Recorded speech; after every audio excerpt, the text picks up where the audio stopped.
Welcome back, everyone. Ready to dive into a topic that's been getting a lot of buzz lately. You mean emotional intelligence. It's Yeah. definitely more than just a buzzword. It seems like it.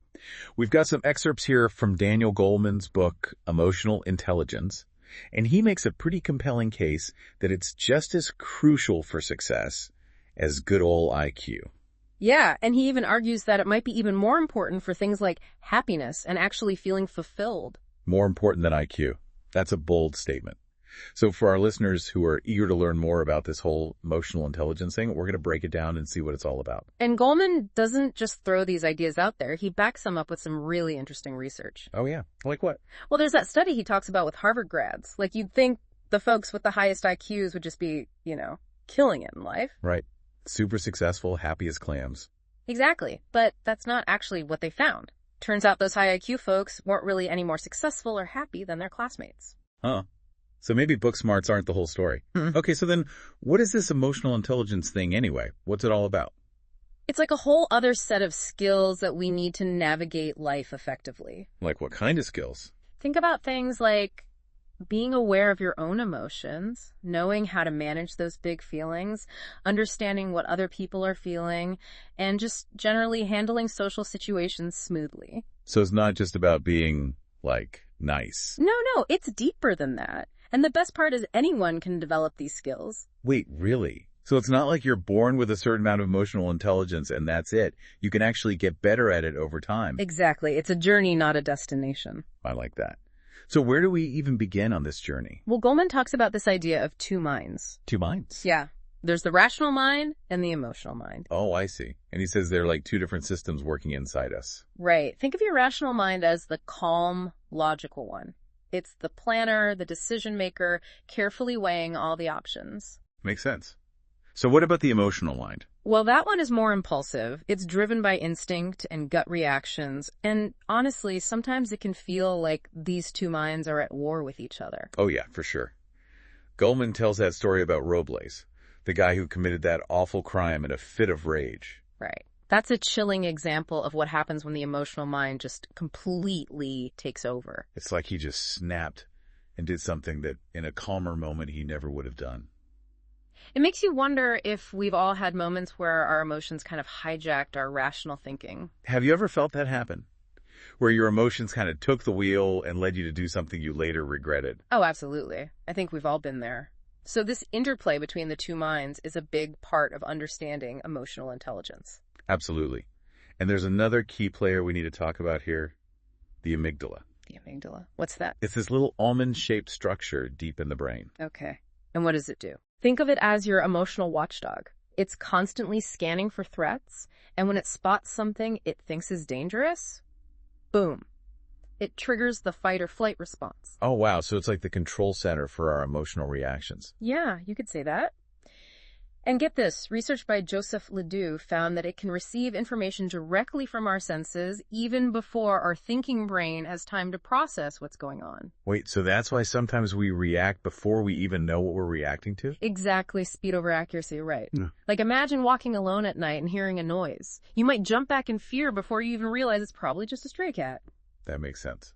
Okay, so if emotional intelligence is this crucial ingredient for success and happiness, why aren't we taught more about it? Right. Like, we spend all this time in school focusing on academics, but rarely do we talk about these essential emotional skills. It's almost like we're missing a big piece of the puzzle. That's exactly what Goleman calls it, the missing piece. He Yeah. says we've been so focused on IQ that we've neglected this whole other realm of intelligence. Okay, I'm intrigued. So what are these missing pieces exactly? How does he break down emotional intelligence? He identifies 5 key components: self-awareness, self-regulation, motivation, empathy, and social skills. We can start with self-awareness, which is like the foundation of it all. Self-awareness, okay. Seems pretty straightforward. It's just about knowing how you feel. Yeah. It sounds simple, but it's actually a lot deeper than just being able to label your emotions. It's about understanding the why behind them. Why am I feeling this way? What's causing this? I see. So it's more than just saying I'm angry or I'm sad. It's about digging a little deeper and understanding the root of those feelings. Right. And not everyone finds this easy. Goleman even talks about this condition called alexithymia, where people struggle to identify and express their emotions. Alexithymia. It's like being emotionally colorblind almost. That's a great way to put it. Can you imagine feeling this intense wave of emotion, but not even being able to name it? Just feeling bad, but not knowing why. That sounds really challenging. Okay, so let's say you're self-aware and you can identify your emotions. But what happens when you're hit with a really strong emotion? How do you keep from being swept away? That's where self-regulation comes in. It's like having a volume knob for your feelings. A volume knob. Interesting. So we can learn to turn the volume up or down depending on the situation. Exactly. You can't always choose what you feel, but you can learn to manage the intensity of your emotions. So it's not about suppressing emotions entirely, more like finding healthy ways to express them. Right. Goleman talks about different strategies. Like, for example, let's say you realize that being stuck in traffic always makes you super angry. Ugh, I can relate to that. Knowing that's a trigger for you, you can start to find ways to manage it. Maybe you listen to calming music or practice some deep breathing during your commute. I like that. It's about being proactive rather than just reacting in the moment. Do you have any go-to techniques for managing those strong emotions? I find mindfulness practices like meditation super helpful. It's like it creates a little space between the feeling and my reaction, which gives me more control. That's a great tip. Okay, so we've talked about being aware of our own emotions and learning to manage them. But what about understanding how other people are feeling? That brings us to empathy, another crucial piece of the emotional intelligence puzzle. Empathy. So it's about more than just recognizing that someone else is feeling something. It's about being able to step into their shoes and actually feel what they're feeling, even if it's different from your own experience. Goleman talks about how important empathy is for building strong relationships. And it's not just about personal relationships, right? He says it's crucial for creating a more compassionate society as a whole. Absolutely. And he also talks about how empathy develops in children and how those early experiences with caregivers can shape our capacity for connection. Right, which makes me think about this concept of attunement that he mentions. Ah, yes. Attunement. It's about being emotionally in sync with another person, even without words. Think about those times when you just click with someone. Like you're on the same wavelength. Exactly. You finish each other's sentences, you laugh at the same jokes. It's like you're speaking the same emotional language. But it's not just about words, right? It's about those nonverbal cues like tone of voice, facial expressions, body language. Exactly. It's like a dance of emotions where you're picking up on those subtle cues and responding in a way that deepens the connection. This has been so insightful already. We've only just scratched the surface of emotional intelligence. I'm really looking forward to diving deeper and seeing how it plays out in relationships and different areas of life. Me too. There's so much more to explore. So we've been unpacking these building blocks of emotional intelligence like self-awareness, self-regulation, and empathy. But you might be thinking, okay, how does all of this actually play out in real life? Right. It's one thing to talk about these concepts, but how do we actually put them into practice? Well, Goleman shares some pretty compelling examples in the book, like the story of Elliot, this brilliant corporate lawyer who had surgery to remove a brain tumor. Okay, I remember that one. And the surgery was a success, right? Yeah, the surgery itself went perfectly. But afterward, Elliot's life just completely fell apart. He lost his job, his marriage ended, he made terrible financial decisions. It was like he'd become a totally different person. Wow, that's intense. So the surgery must have damaged some part of his brain that affected his thinking, right? That's what you'd think. But actually, the surgery was very precise. The problem was that removing the tumor, which was pressing on his prefrontal cortex, messed with his emotional processing. Hold on. His prefrontal cortex. Isn't that like the CEO of the brain? The part that handles planning, decision-making, impulse control. Exactly. And in Elliot's case, the CEO was suddenly out of commission, and his emotions were running wild. It's a stark reminder that emotional intelligence isn't just some fluffy feel-good stuff. It's about having the mental muscle to manage our emotions effectively so they don't hijack our lives. Right. It's like having all the ingredients for a delicious meal, but no idea how to cook them. You might have all the intelligence and knowledge in the world, but without the skills to manage your emotions, it all falls apart. That's a great analogy. Okay, so let's talk about some of those specific ingredients, those challenging emotions that we all deal with.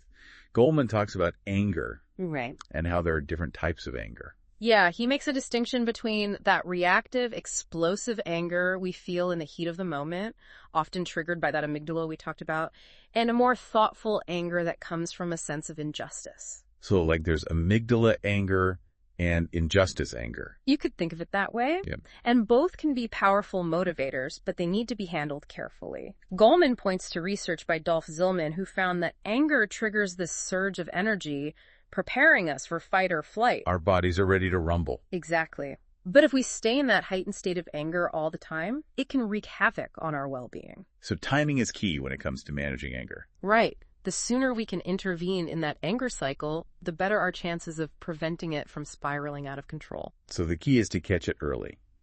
Like noticing those telltale signs that your anger is starting to rise. Exactly. Maybe your heart rate increases, your muscles tense up, you start speaking more loudly. Once you recognize those signs, you can start to put some strategies in place to cool down. Goleman talks about the importance of challenging the thoughts that are fueling the anger, right? Like sometimes our anger is based on assumptions that might not even be true. Right. He gives this example of a study where people were deliberately provoked by a rude experimenter. Okay, so we've got a room full of people being intentionally annoyed. What happened? Well, those who were allowed to retaliate right away, they did so with gusto. But the people who were given a little explanation for the experimenter's behavior, like maybe they were told, hey, this guy's just having a really bad day, they were less likely to retaliate. So just having a bit of context, a different perspective, can change our whole emotional response. It's powerful. Sometimes all it takes is a little understanding. Okay, let's shift gears for a minute and talk about another emotion that can be super challenging to deal with. Worry. Ugh, worry. It's like that unwelcome guest who just won't leave. Goleman describes it as a form of anxiety, this mental rehearsal for potential threats. And while a little bit of worry can be helpful, like it might motivate us to prepare for challenges, too much worry can be totally paralyzing. Right. It can steal our joy, our focus, our energy, and it's hard to break free from that cycle. It really is, like getting caught in quicksand. Goleman talks about how worriers tend to fixate on the danger, immersing themselves in that feeling of dread. And this rumination just strengthens those neural pathways associated with worry. It makes it even harder to escape. So what can we do about it? Goleman draws on the work of psychologist Thomas Borkovec, who suggests some pretty cool strategies. Like, as with anger, the first step is awareness. Noticing when those worry episodes start and what triggers them. Yes. And then, instead of trying to suppress the worries, Borkovec suggests actually scheduling a specific time each day to worry. Wait, so we're supposed to actually schedule time to worry? That seems counterintuitive. It might sound strange, but it's about giving yourself permission to worry, but within a designated time frame. And during that time, instead of passively stewing, Borkovec recommends actively problem solving. So write down those worries, brainstorm potential solutions, come up with an action plan. Exactly. We're not just victims of worry. We can become active agents in managing it. That's a great way to reframe it. Okay, so we've tackled anger and worry. What about sadness? That's another big one that many of us try to avoid at all costs. It's understandable. Sadness can be really uncomfortable. But Goleman points out that it's a natural human emotion and it serves a purpose. Like, it allows us to process loss, to grieve, to seek support when we need it. Exactly. But when sadness becomes chronic, it can turn into something more serious like depression. And Goleman cautions against some of those common coping mechanisms for sadness, like isolating ourselves or ruminating on all the bad stuff. Yeah, it's like those things just dig us deeper into the hole. He emphasizes finding healthy distractions, things that bring us joy, spending time with loved ones, getting out in nature, moving our bodies, pursuing hobbies, even seeking professional support when we need it. It's about nurturing ourselves. Okay, so we've talked about managing those difficult emotions.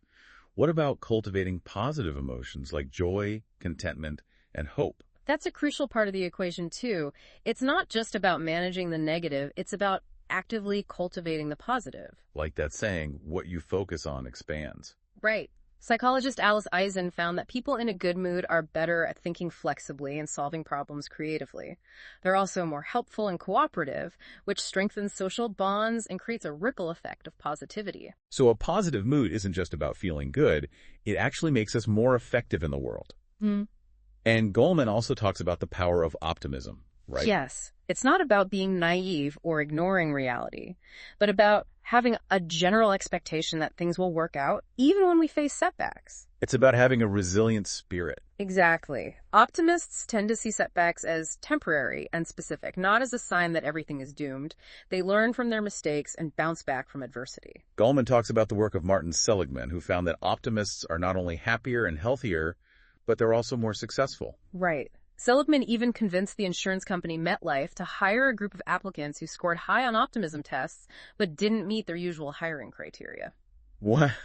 So they took a chance on these optimistic folks. What happened? It turns out those optimistic individuals outsold the pessimists in their first and second year on the job. Wow. So their positive outlook actually gave them an edge. That's pretty amazing.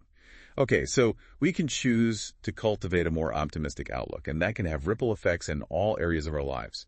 What else does Goleman explore? He also dives into this concept of flow. Oh, I've heard of flow. It's that feeling of being completely absorbed in an activity, like you lose track of time and you're just in the zone. Exactly. Goleman calls it the optimal state of experience, where we're fully engaged and using our skills to their fullest potential. It sounds amazing. So how do we create more flow experiences in our lives? It's about finding those activities that challenge us just enough, that stretch our abilities without overwhelming us, and that bring us a deep sense of satisfaction. It's different for everyone. So it's about experimenting and paying attention to what really lights us up. Exactly. And as we've seen, managing our emotions is a multifaceted process. It involves understanding how our rational and emotional minds work together, becoming aware of our triggers, challenging negative thoughts, finding healthy ways to express our emotions, and actively cultivating those positive feelings. It's a lot to take in. It is, but the important takeaway is that emotional intelligence is something we can develop and strengthen throughout our lives. It's a journey of self-discovery and growth. What's resonating with you most so far? What insights have stood out? For me, it's this reminder that we're not at the mercy of our emotions. We have more agency than we realize. I love that. It's empowering. We'll be back soon to wrap up this deep dive and see how emotional intelligence plays out in relationships and other important areas of our lives. Okay, so we've covered a lot of ground in our exploration of emotional intelligence. We've talked about managing our own emotions, but it's not all just an internal process, right? You got it. Emotional intelligence is also about how we connect with others, how we interact, build relationships. That's what we'll focus on in this last part of our deep dive. And Goleman talks about this idea called emotional contagion. I'm curious to hear more about that. It's fascinating, right? Think about how our emotions can sort of spread to other people. Like you walk into a room and someone is just beaming with joy. You can't help but feel a little lighter yourself. Oh, for sure. Yeah. And on the flip side, we've all experienced that energy drain of being around someone who's constantly grumpy or negative. Yeah. It's like their mood becomes contagious. And Goleman cites research showing this isn't just a subjective feeling. Like when we observe someone expressing an emotion, even if we don't realize it, our brains kind of mirror that emotion. So we're constantly picking up on those emotional cues from other people, and those cues are shaping our own emotional responses, whether we're aware of it or not. Exactly. Which is why it's so important to be mindful of the emotional signals we're sending out. Right. Like we have a responsibility to be aware of how our emotions are impacting the people around us. It all comes back to social awareness, being attuned to other people's emotions and responding in a way that strengthens relationships. Okay, so social awareness is a key ingredient for healthy interactions. But how do we actually develop that skill? Does Goleman give us any specific strategies? He draws on the work of Howard Gardner, who talks about multiple intelligences, like interpersonal intelligence, the ability to understand and relate to others, and interpersonal intelligence, understanding yourself. Right, I've heard of that. And those are like the foundation for social awareness. Goleman says specific social skills contribute to emotional intelligence. Things like reading those nonverbal cues, understanding social norms, knowing how to build rapport and trust. Okay, so those are essential for navigating those sometimes tricky social situations. But let's be real, conflicts are going to happen. How does emotional intelligence help us with that? That's where managing conflict effectively comes in. Goleman talks about different approaches to handling conflict based on Robert Bolton's research, like avoidance, accommodation, and collaboration. And which one does Goleman think is the best approach? He says collaboration is often the most effective way because it involves both parties working together to find a solution that meets everyone's needs. Collaboration sounds great in theory, Yeah. But isn't it really hard to pull off sometimes? Yeah. What does it actually take? It takes a good dose of empathy, for sure. Like being able to understand the other person's point of view, even if you don't agree with it. And of course, good communication skills. Being able to articulate your own needs clearly and to really listen to what the other person is saying. It's about finding that win-win situation where both people feel heard and respected. Yeah. Not about one person winning and the other one losing. Right. It's about finding common ground and building a bridge of understanding. So we've talked about managing conflict, but emotional intelligence shows up in other areas of life too, right? Like leadership, parenting, even medicine. Wow, that's a wide range. So how does emotional intelligence manifest in those different contexts? Well, Goleman says that emotionally intelligent leaders tend to be more effective because they create a positive and supportive environment. They build trust and rapport with their team members, and that leads to better collaboration, more innovation, and ultimately greater success. It's not just about being the boss and giving orders. It's about creating a culture where people feel connected and respected. Exactly. And when it comes to parenting, Goleman emphasizes the importance of being attuned to your kids' emotional needs. It's about managing your own emotions so you don't pass on unhealthy patterns. Right. Like they say, you can't pour from an empty cup. Exactly. If you're exhausted and emotionally drained, it's hard to show up as the best parent you can be. So it's about modeling healthy emotional regulation for your kids. Right. Teaching them how to understand and manage their own emotions. And what about in healthcare? Why is emotional intelligence so important there? Well, Goleman talks about how our mental and physical health are interconnected. Like our emotional state can have a huge impact on our physical well-being. Makes sense. If you're chronically stressed or anxious or depressed, it's bound to affect your physical health too. Absolutely. And Goleman says that healthcare providers who are emotionally intelligent are better at connecting with their patients, building trust, and providing compassionate care. It's about treating the whole person, not just their symptoms. Exactly. So we've really come full circle here. Emotional intelligence isn't just a bunch of nice-to-have qualities. It's essential for living a more fulfilling life and creating a more compassionate world. I've learned so much from this deep dive. What stand out to you as the most valuable takeaway? What's inspiring you to cultivate more emotional intelligence in your own life? For me, it's that reminder that emotional intelligence is a journey, not a destination. It's a continuous process of learning and growing. I love that. And it's a journey we